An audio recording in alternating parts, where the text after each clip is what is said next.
উফ, চুপ করো মা, চুপ করো। তুমি এই জঙ্গলে থাকো, যা ইচ্ছে তাই করো, আমরা কিচ্ছু বলিনি। কিন্তু কিন্তু আজকে আমার ছেলেটার বিয়ের দিন, তুমি ওকে এইভাবে, ছি মা, ছি। আমি তোমাকে আগেই বলেছিলাম এই ডাইনি বুড়ির সাথে কোনো সম্পর্ক রেখো না। সেদিন ও আমার ছেলেটাকে বিয়ে দিতে মানা করেছিল, আমরা সেই কথা শুনিনি বলে বিয়ের দিনে ছেলেটাকে তুলে এনে কালা জাদু করছে। না বৌমা, বিশ্বাস করো, আমি কোনো খারাপ উদ্দেশ্যে দাদু ভাইকে নিয়ে আসিনি। তোমরা কেন বুঝতে চাইছো না যে আমাদের বংশের অভিশাপ মোচন করতে না পারলে সব কিছু ঠিক হবে না? অভিশাপ, অভিশাপ, অভিশাপ! নিকুচি করেছে অভিশাপের। আমি স্পষ্ট করে বলে দিচ্ছি মা, এরপরে যদি এরকম তুমি আর কিছু করো তাহলে কিন্তু খুব খারাপ হয়ে যাবে। বাবা, তুমি একটিবার শোনোই না ঠাকুমা কি বলতে চাইছে। উনি তো আমাদের খারাপ চাইবেন না। তুই চুপ কর খোকা, তোর বিয়ের লগ্ন বয়ে যাচ্ছে, ওদিকে একটা মেয়ে বিয়ের পিঁড়িতে বসে রয়েছে। তাড়াতাড়ি চল, যত সব উটকো ঝামেলা। যাস না নন্দ, এইভাবে যাস না। আজকে তোদের জেদের জন্য আবার একটা নিষ্পাপ প্রাণের বলি হবে। হে ঈশ্বর, আমি সব জেনেও কিছু করতে পারলাম না, কিচ্ছু না। ও বাবারে, আপনারা এসে পড়েছেন। কি যে চিন্তায় পড়ে গেছিলাম। আপনাদের এত দেরি হলো যে? ও কিছু না দাদা, আসলে ছেলের শরীরটা একটু খারাপ করেছিল। আপনি আর দেরি করবেন না, লগ্ন যে বয়ে গেল। হ্যাঁ হ্যাঁ, এসো বাবা এসো, মণ্ডপে চলো। এই, কে কোথায় আছিস? মেয়েকে নিয়ে আয়।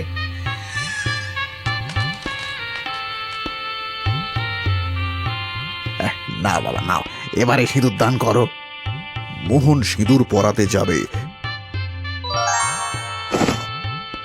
হঠাৎই পাদ্রী মাটিতে লুটিয়ে পড়ল। মুহূর্তের জন্য সকলে স্তম্ভিত হয়ে গেলেও মোহন বলল, হে ভগবান, এ কি হলো? কেউ জল নিয়ে এসো। চোখ খোলো বউ, চোখ খোলো।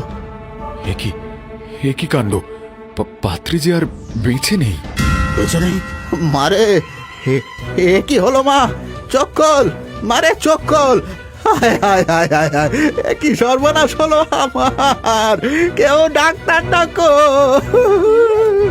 নিশ্চয়ই মেয়ের কোনো রোগ ছিল, নইলে এমন হয় নাকি? বিয়ের আগে ছেলেটা আমার বেঁচে গেছে। বাবা দেখলে বাবা, তুমি দেখলে? ঠাকুমা বারবার বারণ করেছিল কিন্তু তুমি শুনলে না। এবার কি হবে? চুপ কর মোহন, এখানে সকলের সামনে এসব বলিস না। আমাদের একবার মায়ের কাছে যেতে হবে, হয়তো সে এই বিষয়ে কিছু বলতে পারবে।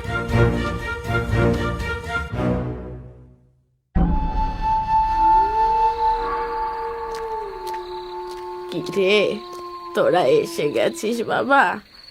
2 মিনিট দাঁড়া, আমি পুজোটা শেষ করে নি। মা, আমরা আবার আসবো সেটা তুমি জানতে?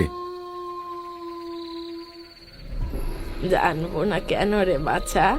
আজ আর একটা নিরপরাধ মেয়ের বলি হলো। কতবার বললাম, তোরা শুনলি না। ঠাকুমা, তুমি জানো আমার হবু বউ বিয়ের আগেই?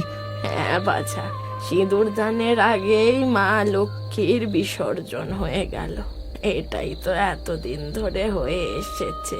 কত লক্ষ্মী যে ওই হাঁড়ি কাঠে প্রাণ দিয়েছে তার ঠিক নেই। মা, এসব কি বলছো কি তুমি বলো তো? আমরা যে কিছুই বুঝতে পারছি না। লক্ষ্মী, বলিদান, এসবের মানে কি? হ্যাঁ নন্দ, আমাদের বংশের এটাই তো সেই অভিশাপ। এই বংশের প্রতিটা ছেলের প্রথম বউয়ের মৃত্যু অনিবার্য। কেউ একে খণ্ডাতে পারেনি। আমি তোর বাবার দ্বিতীয় স্ত্রী ছিলাম, বৌমাও তোর দ্বিতীয় স্ত্রী। কি বলছো কি ঠাকুমা?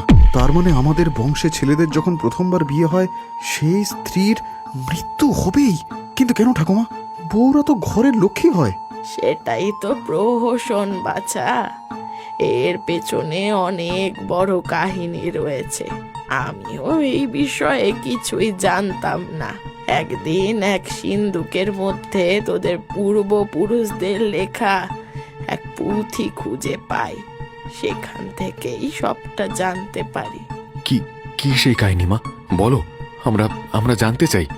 আজ থেকে বহু বছর আগে শ্রীমন্ত বর্মন নামে তোদের এক পূর্বপুরুষ এর জন্য দায়ী। তিনি ছিলেন অতুল ঐশ্বর্য আর সম্পদের অধিকারী। তার 5 মেয়ে ছিল। যখন ষষ্ঠবার তার স্ত্রী গর্ভবতী হলেন, তখন তিনি তার স্ত্রীকে বললেন, রত্না, এবারে তুমি আমাকে পুত্র সন্তান দিতে পারবে তো? সেটা আমি কি করে বলবো? আমি তো আগেও 5 বার সেটাই প্রত্যাশা করেছিলাম, কিন্তু ভগবানের ইচ্ছের সামনে কার কি বা করার থাকতে পারে। ভগবান, ভগবান, ভগবান! কে বলেছে ভগবানের ইচ্ছের বিরুদ্ধে কিছু হয় না?